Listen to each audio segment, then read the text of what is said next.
I was just saying Louis doesn't understand social distancing. So he goes up like wanting to cuddle everything, and particularly any babies younger than him.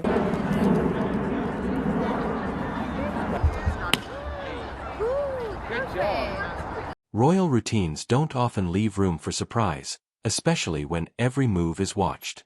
But during one recent appearance, something happened that no one expected. All attention shifted to Prince Louis.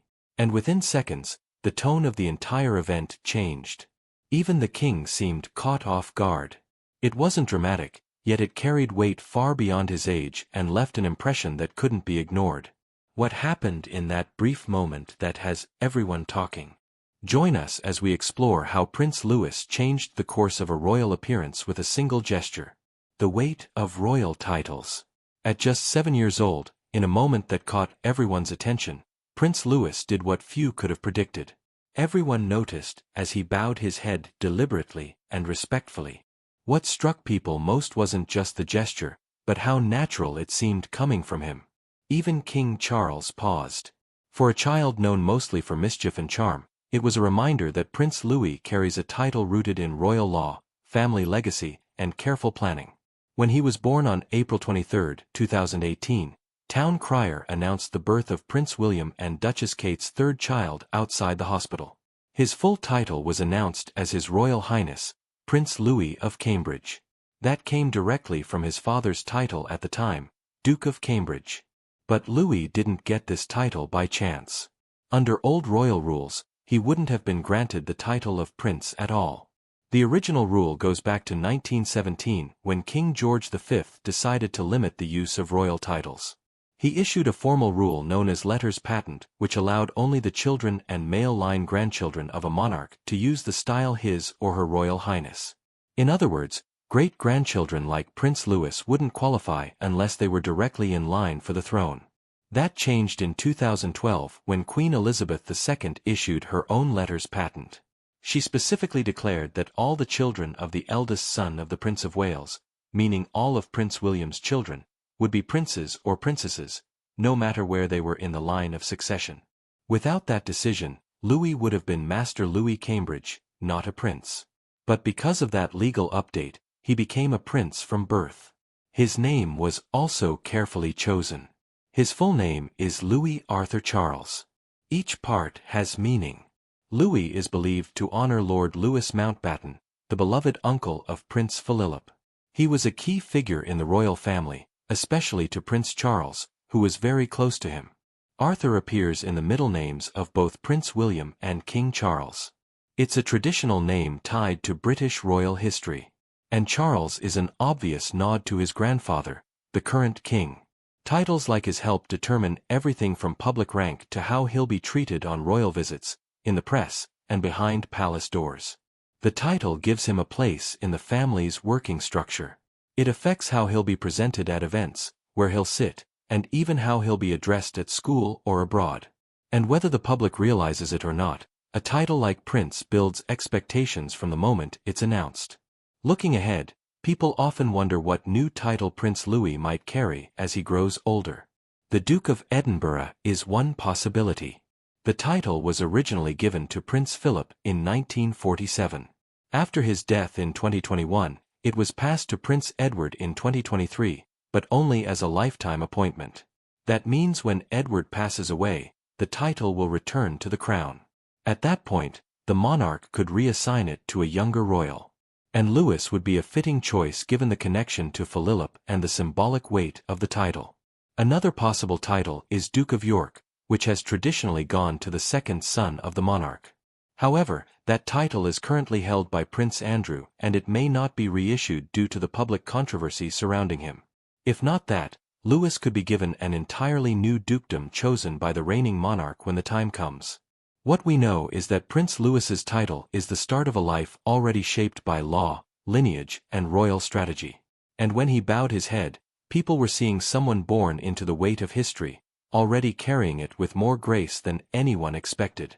When King Charles gave the Duke of Edinburgh title to his youngest brother, Prince Edward, many believed it was only temporary, not because Edward didn't deserve it, but because the title itself has always held more than personal meaning. And in the long game of royal planning, It may just be waiting for someone younger, someone like Prince Louis. The story of the title goes all the way back to 1726. King George I gave it to his grandson, Prince Frederick, as a way to mark him out from his many siblings. Since then, it's only been handed out a few times. Every time it appears, it's tied to someone the monarch believes can carry weight publicly and privately. This has always been tied to duty and legacy. But it's Prince Philip who made it unforgettable. After marrying Princess Elizabeth in 1947, he became the Duke of Edinburgh. And he didn't just carry the title, he gave it real value. Through the Duke of Edinburgh's award scheme, he changed thousands of lives. Young people from over 130 countries took part, many of them going on to lead in business, government, or community work. He pushed science, stood for discipline, and championed causes like conservation and climate awareness long before they were popular. When he passed in 2021, that's when Edward stepped in. On March 10, 2023, which was his 59th birthday, King Charles granted him the title as a gesture of continuity. It honored both Prince Philip's wish and the Queen's promise. Edward and his wife Sophie had already spent years taking on many of Philip's roles. It felt earned.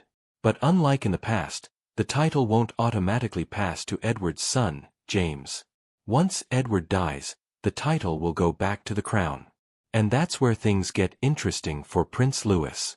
He is just 7 years old, but his path is already being shaped. He won't be next in line, but he will grow up in the public eye. His future will have to carry meaning, and a title like Duke of Edinburgh could give that meaning real weight, just like it did for Philip and just like it's doing for Edward now.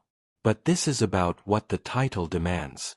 If Louis ever receives it, it would be a public signal that he's stepping into something much bigger than himself.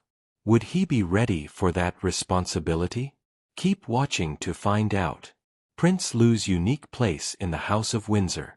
Prince Louis may be young, but he's part of something far bigger than most people realize. His story stretches across royal traditions, global history, and a very modern shift in what it means to be royal today. He was born into the House of Windsor, the royal house officially created by King George V in 1917. At the time, Britain was at war with Germany, and George V didn't want the royal family to keep its original German name, Saxe-Coburg-Gotha. So he changed it. Windsor sounded more English and more relatable. Since then, every monarch from George V to King Charles III has kept the name, and it's become a symbol of stability. Through war, loss, scandal, and progress, the House of Windsor has held the monarchy together. Prince Louis's connection to the Windsor line runs through his father, Prince William. As the firstborn son of King Charles III and Princess Diana, William is both heir and symbol of the next generation. But his roots are deeply emotional. Through Diana, Louis is linked to the Spencer family, known for their independence and strong sense of justice.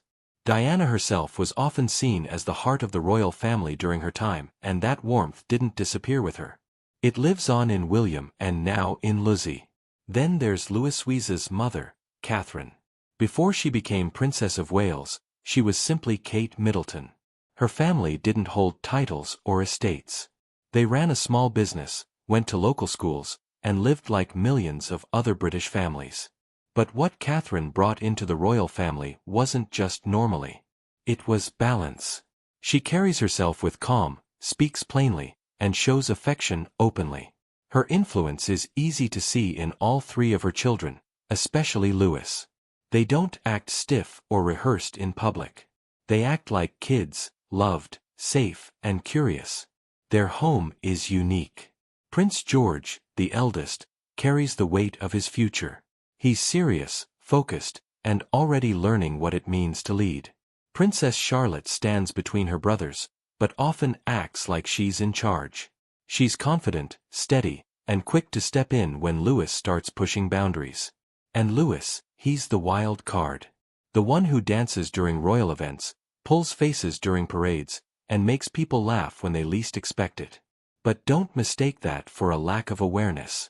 Louis knows his place, and he knows he's loved. He's not being raised in the shadow of his brother, but alongside him with a role that's being shaped for something different. Prince Louis's title was decided through a series of royal decisions shaped by politics, war, and changing times. When King George V issued the letters patent in 1917, that decision had consequences later. By the time Queen Elizabeth II had great-grandchildren, many of them weren't automatically given royal titles. This included Prince Harry's children, Archie and Lilith. Their absence from the titles list sparked public debate. Why did some children get them and others didn't? Was it about birth order, race, or politics? These questions kept coming up every time the family appeared in the spotlight at the time. She would eventually issue her own patent. The laws around succession were also changing to allow daughters to have equal rights to the throne. It made sense that the titles should follow the same logic. So Louis, born third, still became Prince Louis of Cambridge at birth. But the story doesn't end there. Now that King Charles is on the throne, he's been open about wanting a smaller, more focused royal family, a slimmed-down monarchy, as it's often called. He's reduced public-facing roles and left some titles ungranted or delayed. That means future decisions like whether Louis's children will get royal titles aren't guaranteed. Everything depends on how the monarchy evolves and what Charles and William decide is necessary in the years to come. At the Platinum Jubilee in 2022, Prince Louis became an unexpected breakout star from the moment he waved from the Buckingham Palace balcony with his hands over his ears. All eyes were supposed to be on the Queen's final big celebration. But it was Louis wiggling in his seat, pulling faces, pretending to drum along with the music who stole the show. In a sea of formal uniforms and carefully staged appearances, his unfiltered reactions were something different. Photos of Louis instantly went viral. Social media turned him into a meme, not in a mocking way, but in a way that felt affectionate. People related to him. It was as if for a moment, the monarchy seemed just like any other family trying to keep a restless child entertained during a long public event. Catherine's response mattered just as much. Rather than reacting with frustration, she leaned in close, gently talked him through the moment, and stayed calm. She didn't scold. She didn't try to hide it. Her parenting in public made headlines of its own. Viewers praised her for being patient and warm, but also firm when needed. It wasn't just Louis that stood out. It was the way his mother let him be himself while keeping him grounded. Other appearances followed at the traditional Christmas walkabout at Sandringham. Louis was seen shaking hands, smiling, and showing a more polite, composed side. At King Charles's coronation events, he looked focused and even a little serious, walking with his family like he understood the importance of the day. It didn't mean he lost his energy. He's still the most expressive of the three siblings. But it showed that he was learning how to balance playfulness with duty. Louis's personality continues to shine through. Those who've met him describe him as lively and full of spirit. There's something about the sparkle in his eye that reminds older royal watchers of a young Princess Diana. Charming, spontaneous, and unpredictable in a way that makes people feel drawn in. And it's having an effect. Louis helps modernize the royal family in a way no announcement or interview could. People who might normally ignore royal events now tune in just to see what he'll do. He bridges a gap between centuries of tradition and today's craving for authenticity. In a family often known for formality, he's unscripted. But what happens when that free spirit has to grow into a life shaped by duty? Keep watching as we explore the growing expectations Prince Louis may one day face. A new era of royal parenting. When it comes to raising their children, Prince William and Catherine are writing a new kind of royal parenting playbook grounded in emotional openness, structure, and a commitment to giving their kids as normal a childhood as possible. One of the clearest shifts they've made is how openly they approach emotional well-being. William and Kate have both been vocal about the importance of mental health in their own home. They've encouraged conversations around feelings, loss, and vulnerability. It's said that their household is one where emotions aren't hidden or dismissed. If something is bothering one of the children, especially someone as expressive as Prince Louis, they talk it through rather than brushing it aside. This kind of emotional accessibility is a far cry from the stiff upper lip tradition that once defined royal parenting. Alongside that emotional warmth, though, there are also clear routines and boundaries. The Wales household isn't a free-for-all. Bedtimes are respected, screen time is limited, and responsibilities like schoolwork are taken seriously. Louis might be the most energetic of the bunch, but even he follows the structure his parents have laid out. Friends of the family have noted that there's a strong sense of balance. Affection is freely given, but discipline is not neglected. In moments when Louis has acted out in public, we've seen Kate redirect him gently, but firmly. While their children are allowed to be kids, there's an underlying consistency that keeps everything grounded.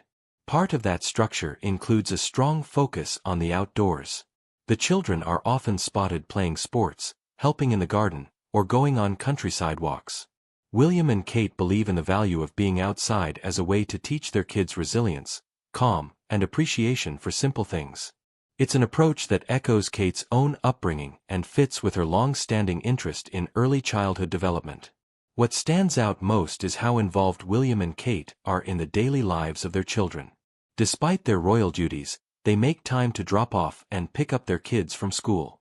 At school events, they're known to show up as regular parents, not waving in formal attire, but blending in. Teachers and other parents have often commented that there's a noticeable effort to let George, Charlotte, and Louis experience life without being overwhelmed by royal protocol. All of this ties into their careful strategy when it comes to media exposure. While official photographs are released from time to time, often taken by Kate herself, the couple is fiercely protective of their children's privacy. Paparazzi shots are discouraged, and they make sure that any public appearances are appropriate for the children's age and comfort level. It's a balance between sharing enough to satisfy public interest and shielding their children from the pressures that come with royal life. Meanwhile, royal parenting hasn't always looked like what we see from Prince William and Catherine today. In fact, if you trace the lineage of royal child rearing styles, the difference is striking. Each generation carried its own approach, often shaped by the pressures of monarchy and the cultural norms of the time. Queen Victoria, for instance, set a tone of emotional distance that would echo through several generations. She was known for being cold toward her 9 children. Letters and records describe her as stern, formal, and detached, especially with her sons. For her, children were to be obedient, presentable, and mostly out of the way. The idea of playing on the floor or having heartfelt chats simply didn't exist. She believed children were to be seen and not heard, and certainly not to be doted on. When her great-grandson George VI came along, there were small shifts, but the general tone remained formal. George VI and his wife Elizabeth, later the Queen Mother, were warmer than Victoria, but still quite traditional.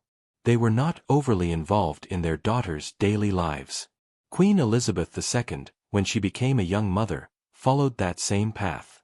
During her reign, she traveled abroad extensively and often left her children Charles, and Andrew, and Edward for weeks or months at a time. Her role as monarch always came first, and emotional closeness wasn't considered necessary or even proper. For Prince Charles, this distance had a deep impact. His childhood was marked by isolation and pressure. He was sent to Gordonstown, a boarding school known for its extreme discipline and cold environment. He has spoken at times of how emotionally starved he felt growing up. The royal expectations around him were rigid, and there was little space for emotional expression or vulnerability. Those early experiences left a lasting impression and not a positive one. Then came Diana. Princess Diana broke nearly every mold of royal parenting. She hugged her boys in public, kissed them at events, and knelt down to speak to them at eye level. She took William and Harry on official tours, something royal mothers were not known to do. She also made sure they had a glimpse of normal life, enrolling them in regular schools, taking them to fast food restaurants, and exposing them to charities and communities far removed from palace walls. Her warmth, openness, and instinct to protect her sons from the emotional vacuum she'd endured helped shift how the public saw royal parenting. It also redefined expectations for future royal mothers. William took all of that in. He watched his father struggle with emotional expression and saw how his mother tried to change the story. Now, as a parent himself, he seems determined to do better. He blends the steadiness expected of a future king with the emotional warmth Diana modeled. He talks about mental health, speaks gently to his children in public, and clearly prioritizes being present in their lives. For William, parenting is a daily choice. And that's something previous generations couldn't always say. But what does this all mean for Prince Louis? If you line up the royal families of the past beside the one we see today, the contrast in parenting style is almost like flipping to a new book entirely. Today, things look very different. Prince George, Princess Charlotte, and Prince Louis are often seen in more relaxed settings.